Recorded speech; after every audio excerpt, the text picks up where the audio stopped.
September 5th, 1862. The Confederate Army of Northern Virginia launches an invasion of the North. Their goal, though few in the ranks know it, is Harrisburg, Pennsylvania, on the Susquehanna, an important communications and manufacturing center for the Northern war effort. In Pennsylvania, Confederate leaders hope to play upon Northern disaffection with the war. They plan to make a direct appeal to the Northern people to end the fighting, bypassing the political leadership in Washington. Southern troops on Northern soil might also cause panic in the stock market. It would gain the attention of the rest of the world, might even result in recognition of the Confederacy. Never have the prospects or the stakes been so high. While unaware of the political ramifications, the average Southern soldier knows something just as important. His side is winning, and one more victory might win it all. Imagine a river about 500 yards wide, 2 to 3 feet deep and very swift, as full of men as it can be, all apparently jolly. I imagine some of them contemplated the serious side of the situation. While I was deeply impressed in the movement, yet I could not for the life of me suppress a feeling of sadness as I beheld that vast concourse of humanity wade in the river, apparently never once thinking that their feet, many of them, would never again press the soil on the south side of the Potomac. Private John Stevens, Hood's Texas Brigade. We're home now! We're here! Shoulder, hold! Sir, we are ready. All right, gentlemen, perfectly still.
The Union Army in September of 1862 that falls back into the defenses of Washington is not the army that we're going to know later in the war as the Army of the Potomac. This is a collection of 3 armies that were all thrown together in Washington, D.C. in September of 1862, but they were not a cohesive fighting force. If you were with the Union Army as it was retreating from the defeat at Manassas, you would have encountered men who were shuffling along, demoralized. They were angry because they didn't feel in their hearts that they'd been whipped on the battlefield. And it's just at this moment when Union morale seems to be at its lowest point that word begins to filter down the line of march as these men are dejectedly straggling back toward Washington, as a courier will come riding down the line, waving his cap and shouting the news that George McClellan has once again been restored to command. Who the hell are you? What are you talking about? The Pope's back to command! They can put him there! Pope is out! It'll match the command of the Army of Potomac! Everybody said who was there that it just created tremendous uproar. Men were throwing their hats in the air and cheering and grabbing each other. And as one man said, it was like a savior had come. In 1862, George McClellan is only 36 years old, younger than all of his immediate subordinates. His popularity with the men comes from the pride he's instilled in them, and in their belief that he will not waste their lives. For the last year, McClellan's plan has been to prepare the huge citizen army for war, to make them soldiers, Forward, by files left. then methodically maneuver the Confederate army back on their capital at Richmond and force it to capitulate. For a while, in the spring of that year, it seemed to be working. Then a Yankee bullet removed the Confederate commander, Joe Johnston, and put Robert E. Lee in his place. At this point in the Civil War, Lee was in his mid-50s. He was the very picture of good health. He had really never been ill, seriously ill, a day in his life. He was, in the words of Winfield Scott, the most handsome man ever to put on the uniform of an American soldier. By the 1st of September 1862, Lee had produced one of the greatest turnarounds in military history. Think back, if you will, 3 months earlier, on June 1, the battered, disorganized Confederate Army had been driven right into the earthworks at Richmond, and McClellan's powerful Army of the Potomac seemed on the verge of seizing the Confederate capital and ending the war. But 3 months later, Lee had defeated one army, defeated another army sent to the First Army's rescue, and now was poised on the banks of the Potomac River to launch an invasion of the North itself. There is nothing in American military history that compares with this 90-day turnaround. With the defeat of federal forces near Richmond and aggressive Confederate moves in both Maryland and Kentucky, the war is taking a grim turn. In the South, there's the need to get the war out of Virginia, to gain European recognition, and to defeat the Union Army before it has a chance to recover. In the North, pressure comes from a growing coalition of hard war advocates, abolitionists, and the host of former slaves who flock to the Union Army wherever it goes. President Lincoln wants a limited war, one which preserves the Union but keeps pre-war institutions intact. Gradually, as Union defeats mount, Lincoln begins to favor new ways of defeating the South, including emancipation. But to free the slaves now, when everything is going wrong, might seem like desperation. So he will wait for the one thing that has been eluding him, a Union victory in the East. Come on, give it tight. There you are. It's September 9th, 1862, and the Army of the Potomac is on the move across the state of Maryland, to come to grips with Robert E. Lee and his Army of Northern Virginia. And now, at this moment, this was the payoff for McClellan, because now he needed those men. He needed them to shake off the despondency and the cloud that had bloomed, that had settled upon them, and pick up their musket, lift their head, and to march forward again to do McClellan's bidding, because the country needed the men. And then by thunder came the mighty Six Wisconsin. And tell me, laddies, what does the bully Six say? Hit him again! Hit him again! Hit him again! Hit him again!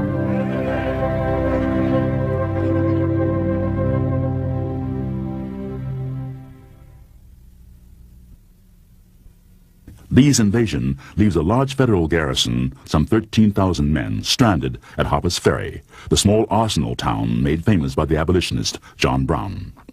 Lee had expected this force to be withdrawn when he moved north. But since they've remained, Lee wants to capture the garrison. He sends half his army back to the Potomac under Thomas Stonewall Jackson. It is at Harper's Ferry that Jackson, the artillerist, emerges. He had been an artillerist in the Mexican War. He had taught artillery at Virginia Military Institute. And it is at Harper's Ferry that he arranges his guns so beautifully, so magnificently, that early on the morning of September 15th, when he opened fire and the Union garrison quickly surrendered, it was Jackson the gunner at his magnificent best.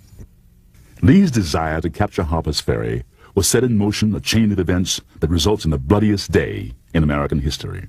Lee dictates his complicated plan in a communique entitled Special Order 191. Through a breakdown in communication, an extra copy of the order is prepared and then lost. It's found wrapped around 2 cigars in a farmer's field by 2 soldiers of the 27th Indiana.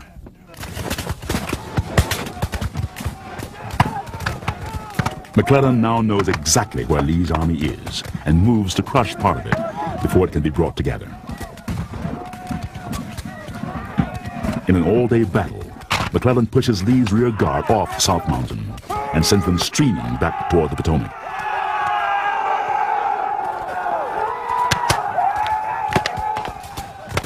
It's a small but decisive Union victory.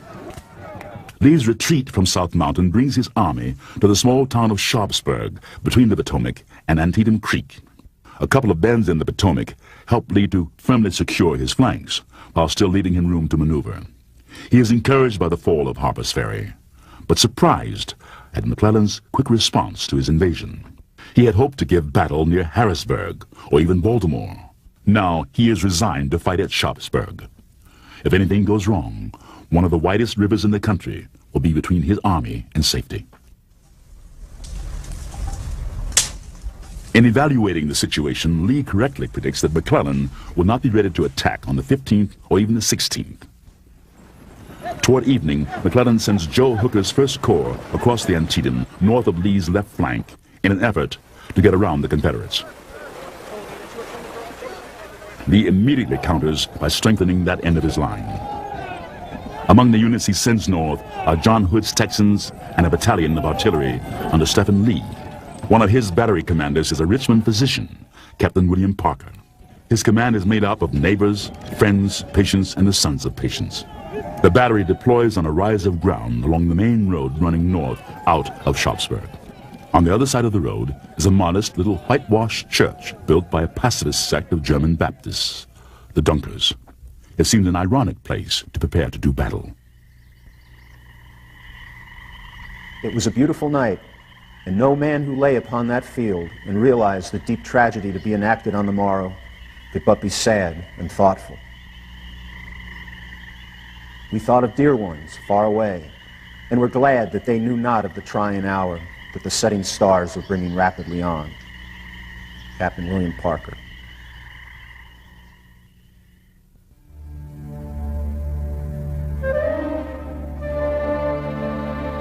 It's about 5:30 in the morning when you start to get a little bit of light like we have right now. So the entire brigade was ordered to its feet with the 6th Wisconsin in the lead, followed by the 2nd and the 19th and the Indiana and the 7th Wisconsin. Their commander was John Gibbon. And Gibbon ordered the brigade forward, and it's near this point that Gibbon's going to encounter Joe Hooker. And Hooker's going to give him his orders. The orders are simple because you don't know anything about where anybody is. The Rebs are that direction, go get them.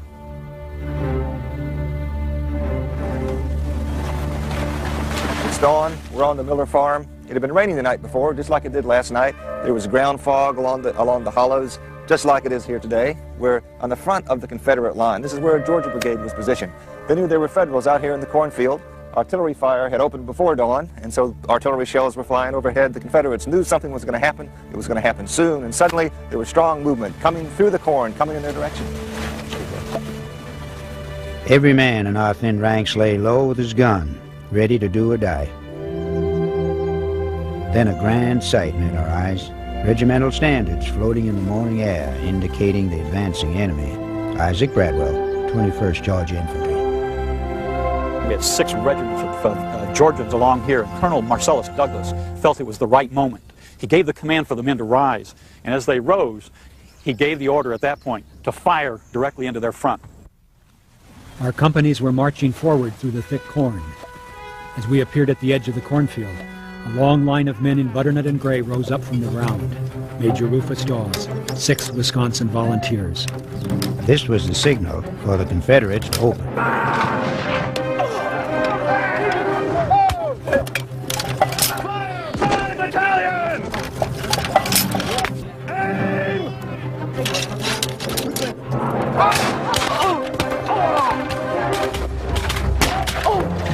Simultaneously, the hostile battle lines opened a tremendous fire upon each other. Men, I cannot say, fell. They were knocked out of ranks by the dozens. Major Rufus Dawes, 6th Wisconsin Volunteers.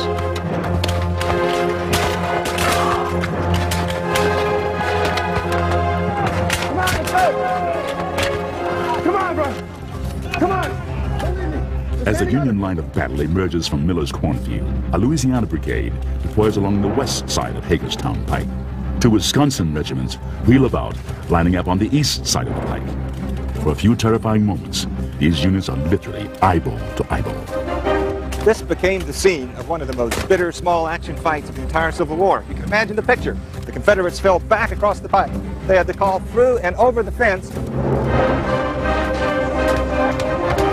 Soon there was a battle between these 2 units face to face, only a few yards apart, a no man's land in the road. Men were falling with very little protection from the fence, wood flying.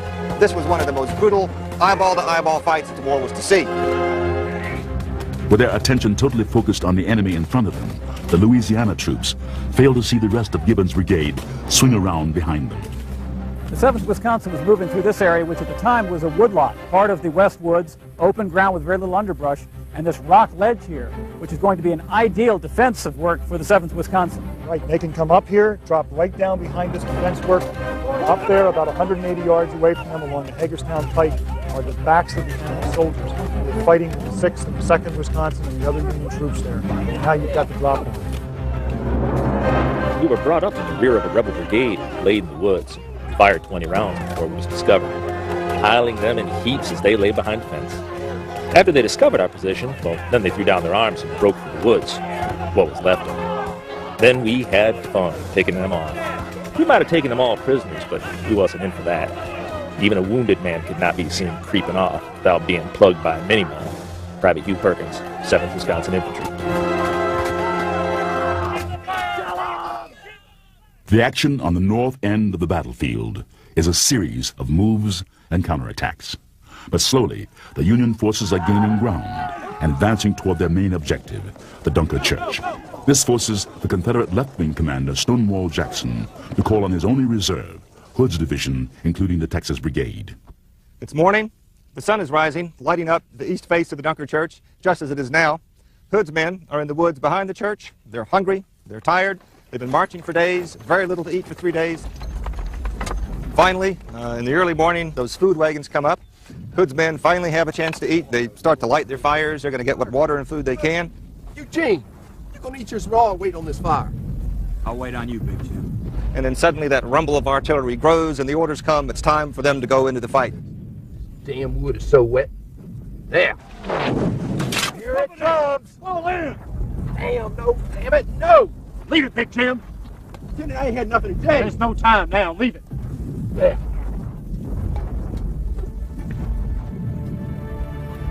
These lank and lean and famished Texans were angry as a bunch of hornets.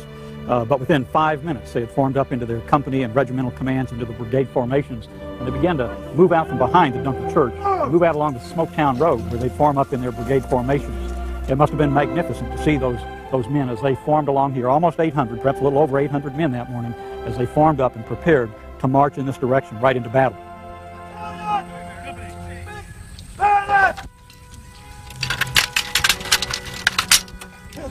Hold the position. We're on our way. We're bending now. Forward! March!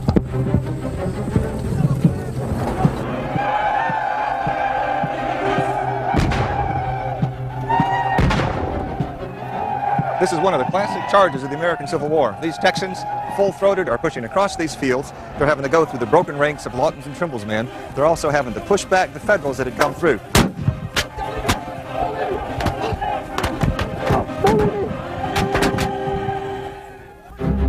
The 1st Texas entered a patch of corn and pursued the Federals to near the far side.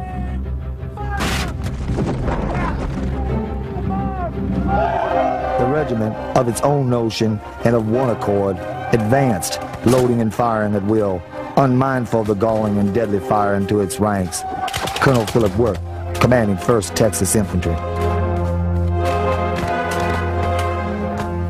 There was an appalling confusion of shattering sound, an unending chaos of violence and heat and intense combat, with fields and thickets wrapped in shifting layers of blinding smoke, so that no man could know and understand any more of what was happening than the part he could see immediately in front of him.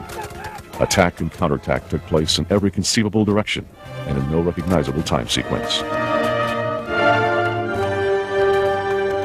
Northerners and Southerners, wrestling back and forth in the cornfield, in one tremendous free-for-all. Who's captain? Falling back to the southwest limit of the corn, we rallied upon our battle flags.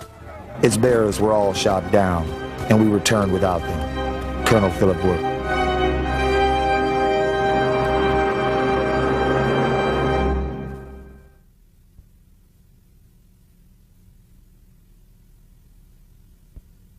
In support of Hooker's 1st Corps is Joseph Mansfield's 12th.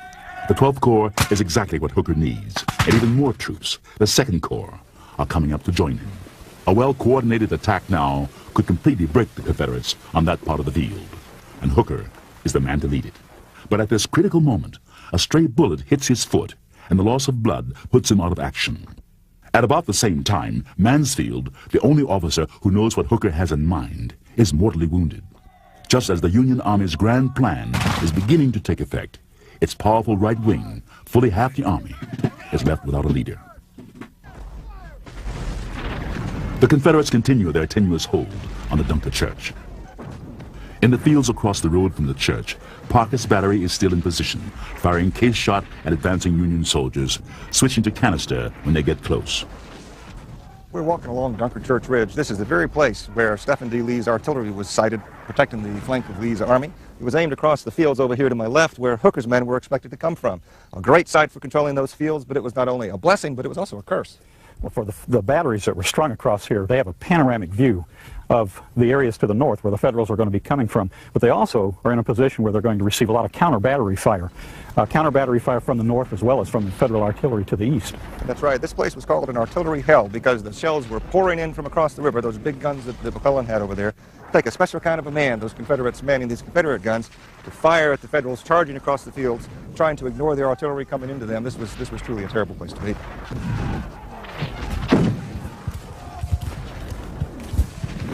Lieutenant, if I'm killed here, you tell my wife I've never been happier in my entire life. Yes, sir!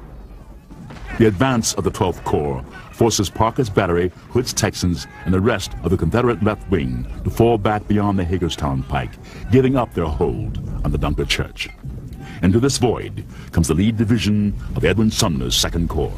Sumner is an old dragoon officer, and he treats his infantry as horse soldiers, slashing straight forward, hammering their way through the enemy.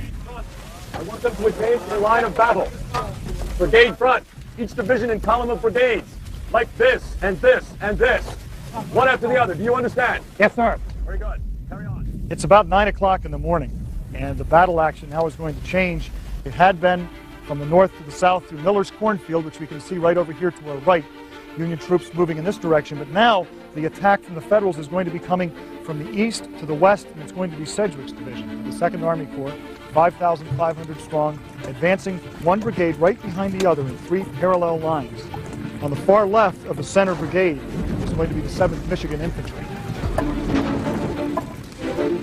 This field is littered with the dying and wounded and dead soldiers that have been in the earlier combats across this ground, the litter and debris of battle, and they are feeling very confident in themselves and in this attack. They see no organized body of Confederates in front of them. They've got a very strong formation. They've got artillery support behind them along the edge of the east and north woods. Everything essentially portends that this is going to be the final sweep for victory here. The soldiers in the 2nd and 3rd line of Sedgwick's division are relaxing, basically. If the front line's firing, these men have been under fire before. They've heard shooting before. Captain, what they move up there while the shooting's going on? We can't do nothing from down here. Yeah, Captain. We ain't never fought in lines like this before. Generals know what they're doing. Then an ominous sound came. It was the rebel yell rising from the south beyond the Dunker Church, and then the volume of fire dramatically increased.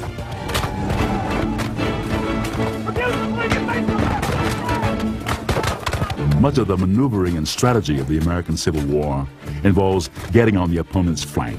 The goal is to place a large formation of riflemen in line, firing at the end of the enemy's line of battle. Sometimes this maneuver is accomplished by design. Quite often, it occurs by accident. In the West Woods and near the Dunker Church, a Confederate division under Lafayette McLaws accidentally works the flanking concept to perfection. The attack of McLaws will be launched at almost exactly the same moment that the Federals break into this West Woods, and they'll slam into each other at that point. It becomes a tactical coup for the Confederates. The Federal line snaps here. The Confederates will sweep them across the road behind the Dunker Church and keep herding them north with the intent of totally destroying every Federal soldier in the area. Can you imagine the exuberance of these Confederate soldiers, these boys from South Carolina, Georgia, Mississippi, as they come sweeping through these fields, and they can see out in front, they can see these Union soldiers running up the Hagerstown Turnpike to the north. They've got them on the run. It's just the 2nd Manassas all over again. Most often, you'll see official documents saying that my regiment retreated grudgingly, giving ground only when forced to by superior numbers, that I brought my command off in good order and did not leave until the regiment on my left had retreated. That's complete garbage. These soldiers got out of there as fast as they possibly could, and many of these men, good soldiers, were completely panic-stricken and running for their lives. The only option they had left for them was to run, and that's precisely what they did. Our regiment was practically annihilated. My men fell around me like dead flies on a frosty morning. Lieutenant James Peacock, 59th New York. To Peter Zacharias, Monroe, Michigan. Dear parents, brothers, and sisters, I am wounded, mortally, I think. The fight rages around me. I have done my duty. This is my consolation. I left not the line until nearly all had fallen and colors gone. I'm getting weak. My arms are free, but my chest all is numb.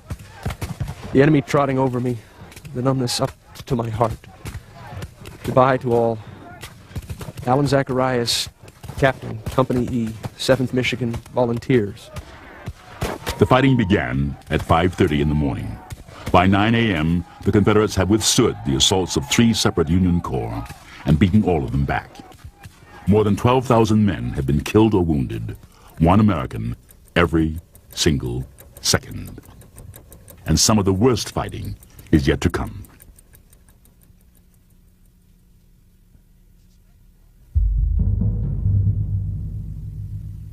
The bloodiest single-day battle in American history is fought in a series of actions, each disconnected from the one that came before or after.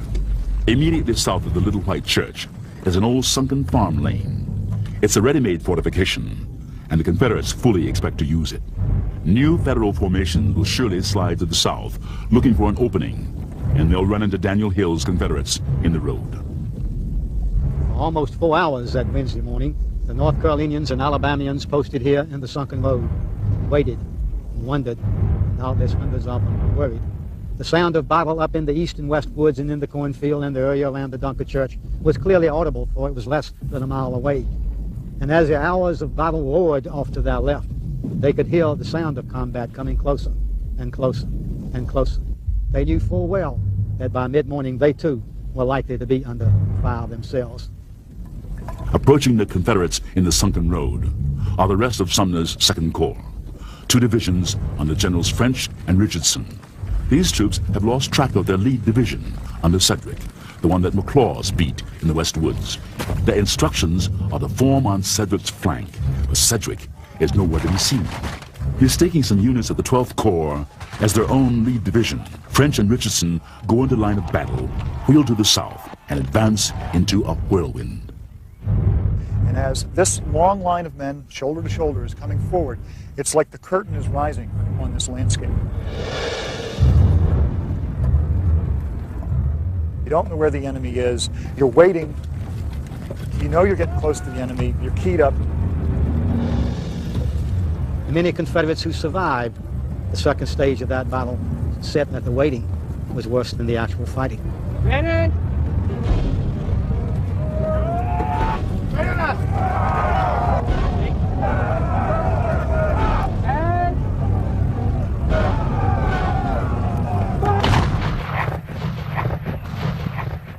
My rifles flamed and roared in the Federals' faces like a blinding blaze of lightning, accompanied by the quick and deadly thunderbolt.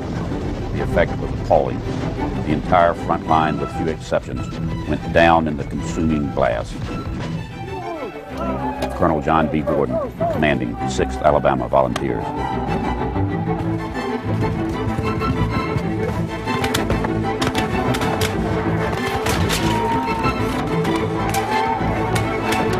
As the first Union line of battle melts away, the second tops the ridge and comes under fire. Kimball's brigade comes up, so you have eventually all of French's division, and the battle settles into this slugfest. Both sides just blazing away at each other.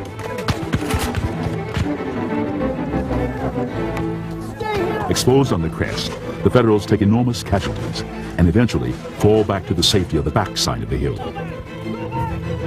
There they meet the next regiment coming forward, the 8th Ohio. Unlike the green troops in the front ranks, these men are veterans.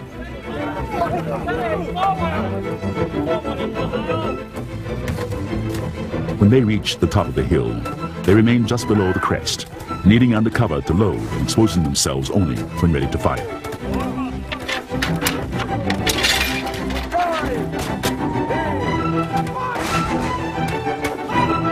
The din is frightful. Our men are falling fast. We'd seen a great deal of service before now, but our fighting had always been mostly of the desultory, skirmishing sort. What we see now looks to us more like systematic killing. Sergeant Thomas Galway, 8th Ohio Volunteers.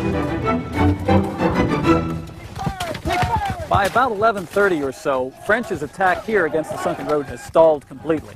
And at that point, the last of Sumner's divisions is going to arrive on the field to reinforce French. Right, that's Richardson's division. And his leading unit is known as the Irish Brigade, and is commanded by Brigadier General Thomas Marr. A brave man, commanding brave soldiers. But Marr is going to lead his men, just like French did, straight forward against the enemy. No attempt at maneuver. This is just a frontal attack that really is sort of senseless, and what he's going to do is sacrifice many of the best men in that brigade. Aim!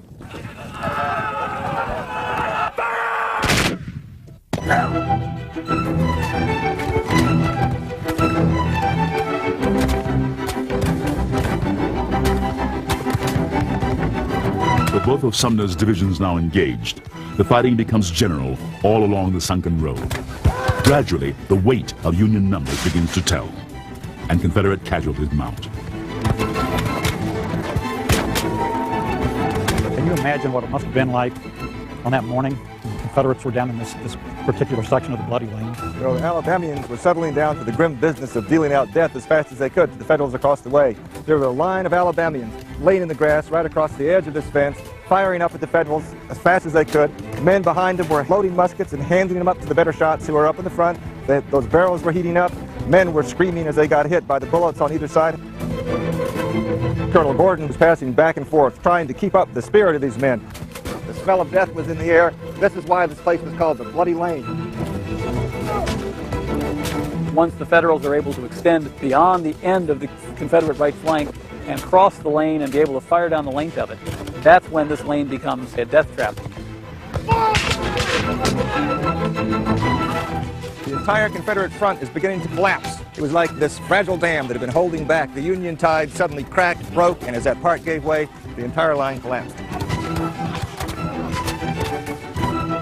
The Confederates began to withdraw from the sunken road, and much like the shadow of the clouds which were cast on the ground and rolling in our direction, the Confederates were coming toward us, moving across this area. It was as though a cloud had settled over the Army of Northern Virginia, because if the center gave way, the Army would have to fall back.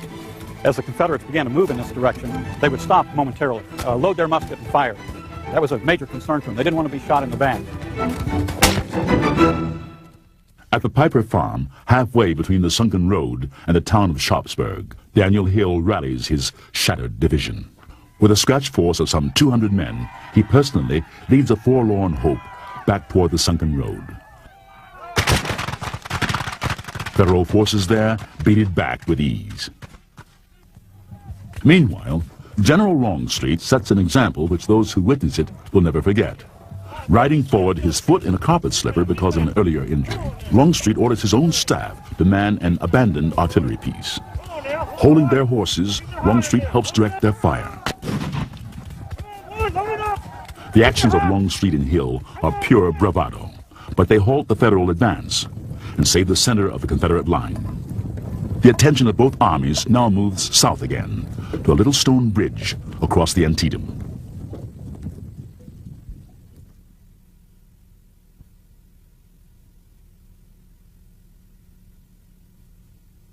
The most tardy and most uncoordinated of all the Union attacks that Bloody Wednesday came here at a span since called Burnside's Bridge.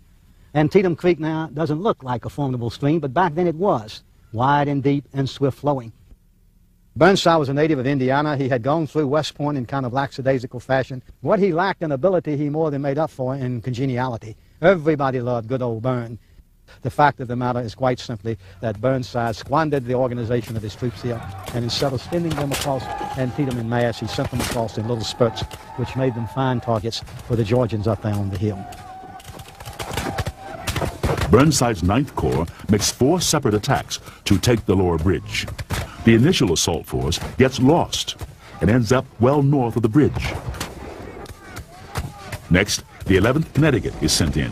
South of the bridge, Captain John Griswold leads a hopeless assault across the river straight into the rifles of the 2nd Georgia, posted on the hillside.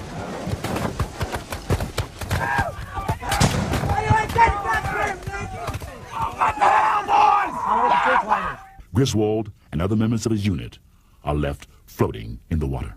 I guess you won't be trying that again! The 3rd assault uses the farm road leading to the bridge. Unfortunately for the Federals, the road runs along the edge of the creek for over 200 yards exposing the men to the Confederates on the other side. What the hell are you doing there? Straight out that line! Forward, for God's sake! Double quick time! As the Federal column came down this old farm road, they're in tight columns of four, they're double quick. And for the Confederates over on this side, it's like hitting targets in a shooting gallery. Come on!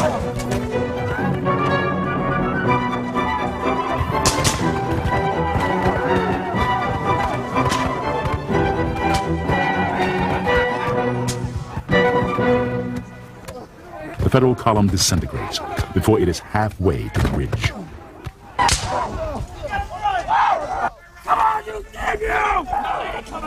Pressure to take the bridge mounts.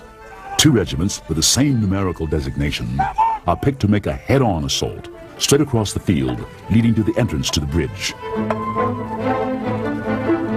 This is the 251st, the 51st New York and the 51st Pennsylvania, which are going to try to take the bridge where everyone else has failed.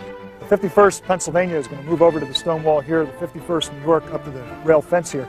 These men here are going to have the best cover of all because the stone wall is going to stop a bullet a heck of a lot better than the rail fence over here. Absolutely, and it's going to give them a chance to be able to load their muskets in a sheltered position so they're only exposed for a few seconds of firing, and it's going to make a difference.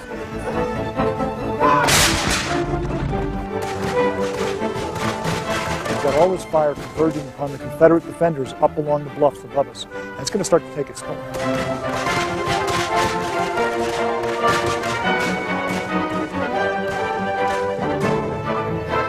These men here are going to sense the slackening of the fire over there, and now comes the time for them to get up from their cover and start to get over the bridge. Sir! The fight company can go off the bridge and provide cover fire so the rest of the time can go. That way we can all go! Very good! Go. Come on, boys, let's go over the bridge! Let's go! Come on! That's a little quick!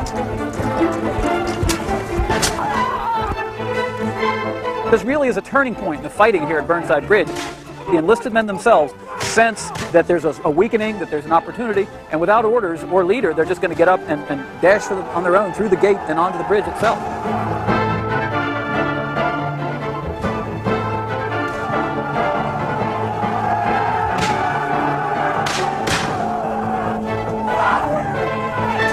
Come on, Chaz, come on!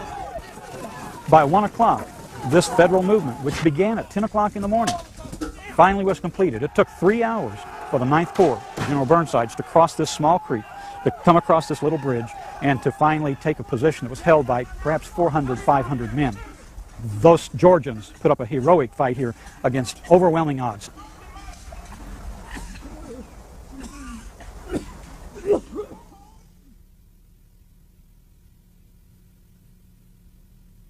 Near mid-afternoon, Burnside finally broke through the Confederate line, took the heights, and was driving Toombs's men back. Lee's army stood in rightful position to be destroyed because Burnside's thrust would cut off his retreat to the south. And then in one of those great moments that live always in warfare, up came A.P. Hill. Pal Hill was then 36, a product of Virginia aristocracy, West Point graduate, a hard-driving, aggressive fighter. Jackson had left him at Harper's Ferry to mop up the situation there, and then Lee had summoned him early on the morning of the 17th. Hill drove his men hard the 17 miles up here, so hard, in fact, that he left fully half his division panning along the roadside in exhaustion. We're on the southern end of the battlefield late in the afternoon on the 17th, on the extreme right of the Confederate line. This was a critical and dramatic moment. The Federals were streaming toward Sharpsburg. The southern end of Lee's line is in peril. And then suddenly, troops show up on the roadway on the ridge ahead. It was the kind of event that seems like it would have been staged only by Hollywood, because the Confederates that suddenly appeared to save the Army of Northern Virginia belonged to A.P. Hill's Light Division. These were the shock troops of Lee's army. They had marched some 17 miles from Harper's Ferry. It had taken them about 8 hours, and they were ready for a fight. And these were the creme de la creme of Lee's army. It was a coincidence, but a critical coincidence, because the very men, the best fighting troops that Lee needed to save him, were going to show up at exactly the right place at exactly the right time. When the long day finally ended and darkness settled over, the guns quieted down, and then began the worst sounds of all, the screams and moans and cries of thousands upon thousands of wounded men. Take this man to the street path. Are you hit anywhere else? Go upstairs. The casualties of that day beg a description. 5,000 men are dead. Another 18,500 are wounded, and it's reasonable to assume that 20% of them are going to die ultimately of their wounds. In short, casualties exceed 23,000 men, which are more dead and wounded in this one day at this one spot than occurred in the American Revolution, the War of 1812, and the Mexican War combined. And this battle just stops you in its shock, in its horror, and its human cost.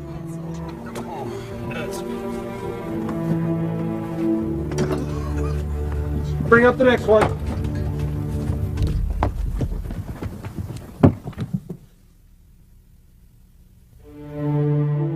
It's September 18th, the day after the battle. It's a dark, leaden day. There's a drizzle in the air.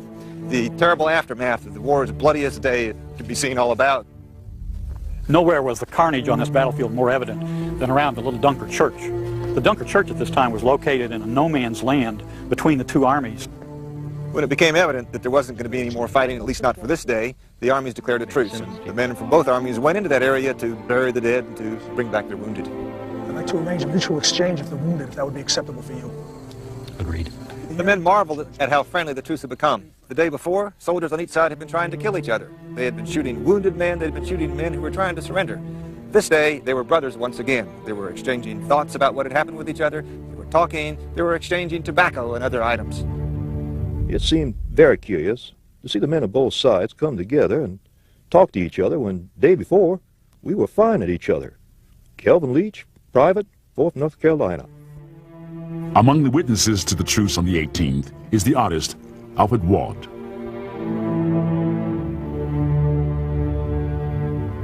The next day, two new artists arrive. Alexander Gardner and his assistant James Gibson are employed by Matthew Brady, who operates photographic galleries in Washington and New York. With the two armies operating in Union territory, there seems a fine chance to capture some new images of war. What they find and photograph changes the way the public will think of warfare forever.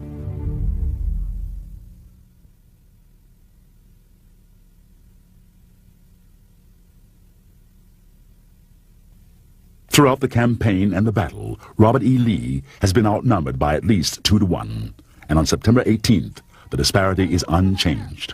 But since Lee remains ready to resume battle, McClellan suspects he has good reason to do so. McClellan waits until all of his forces arrive in the area, adjusts his shattered divisions, and prepares to resume the attack on the 19th. But during the night, Lee recrosses the Potomac, and the campaign, which held so much promise for the Confederacy, is over. The battle is a draw, but with the rebel army back in Virginia, it looks like victory enough for Abraham Lincoln. He allows the Confederacy 3 months to give it up. Otherwise, he will declare emancipation in all those areas still in armed rebellion. 10 months later, men of the 23rd Virginia find themselves on familiar ground. Lee's army is on the move again, and the route of the 23rd takes them back to the old battlefield near the Antietam, barely a mile from where they fought the year before. Dear father, mother, and family, I have been this morning over the old Sharpsburg battlefield and have witnessed the most horrible sights that my eyes ever beheld. I saw the dead in any number just lying on top of the ground, their bones bleaching, and they by the many hundreds. Oh, what a horrible sight for human beings to look upon. God grant that the time may speedily come, that peace may return to our once happy country, and our lives be spared to meet each other again on earth. George Harlow, Private, Company D, 23rd Virginia. As the 23rd Virginia reaches the intersection in front of the Dunker Church, they turn right to the north toward Harrisburg and the road to Pennsylvania. Once more, the Army's goal is Harrisburg. But again, Lee will fail to reach the Susquehanna. Instead, 2 weeks later, he'll fight the Army of the Potomac at another small farming community, a town called Gettysburg.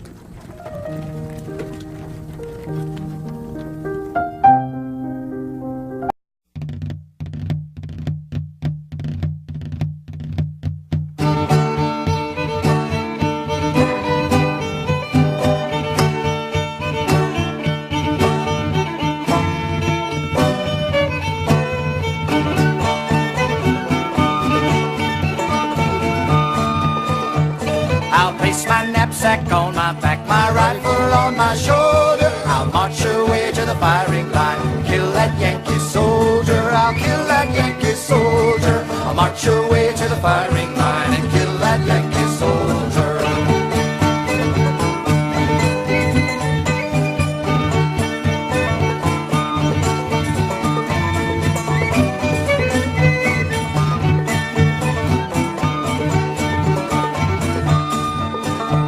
I'll bid farewell to my wife and child, farewell to my aged mother. I'll go and join in the bloody strife till this cruel war is over, till this cruel war is over. I'll go and join in the bloody strife till this cruel war is over.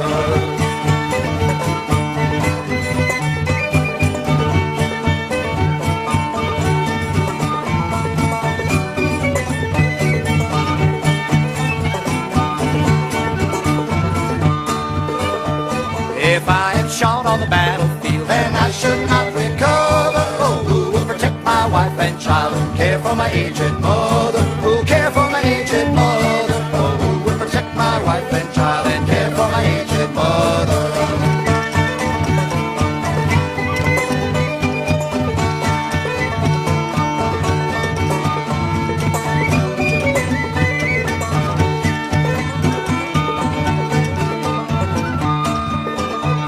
And if our southern cause is lost and southern rights denied us, we'll be ground beneath the tyrant's heels for our demands of justice, for our demands of justice. We'll be ground beneath the tyrant's heels for our demands of justice.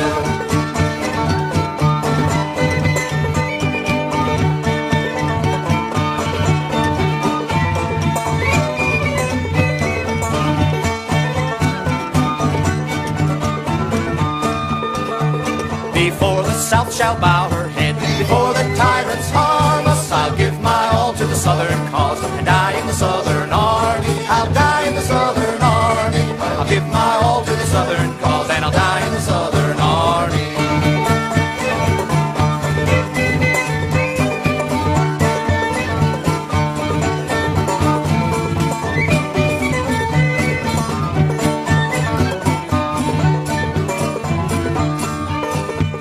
If I must die from a home and land, my spirit will not falter. Here's my heart and here's my hand upon my country's altar, upon my country's altar. Here's my heart and here's my hand upon my country's altar.